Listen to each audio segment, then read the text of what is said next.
সরকার সবসময় বলে যে স্বদেশি প্রোডাক্ট ইউজ করতে, আর যাতে আমরা ইম্পোর্টের উপরে যাতে ডিপেন্ডেন্ট না করি। এবার গভর্নমেন্ট আরও একটা বড় মুভ নিয়ে নিয়েছে যে আমরা যে কোল ইম্পোর্ট করি, মানে 20-25% কোল কিন্তু আমরা বাইরে থেকে ইম্পোর্ট করি, সাউথ আফ্রিকার থেকে। তো সেইখানে সালফার কন্টেন্ট সেই কোলে কিন্তু 10% থাকে, কিন্তু ইন্ডিয়ান যে আমাদের কোল আছে সেটা যদি আমরা এক্সট্র্যাক্ট করি, আর সেই কোলে কিন্তু সালফার কন্টেন্ট 0.5 থেকে 1% অবধি থাকে। তো পলিউশনও কোথাও না কোথাও একটা কম হবে, আর ইম্পোর্টের ডিপেন্ডেন্সিও কোথাও না কোথাও কমবে। বায়োমাসের ইউজও আমরা অনেক বাড়িয়ে দেবো।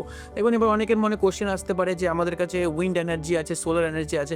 দেখুন, wind energy, solar energy one time investment. এই উইন্ড মিল বা এই প্ল্যান্টগুলো লাগানো, এগুলো কিন্তু একটা খরচা সাপেক্ষ ব্যাপার। এই রিনিউয়েবল এনার্জিগুলো না একটু এক্সপেন্সিভ। তো এখনই যদি আমরা এটাকে ইউজ করা শুরু করি, তাহলে এন্ড কনজিউমারের কাছে যেই প্রোডাক্টটা পৌঁছাবে তার প্রাইস কিন্তু অনেক হাই হবে।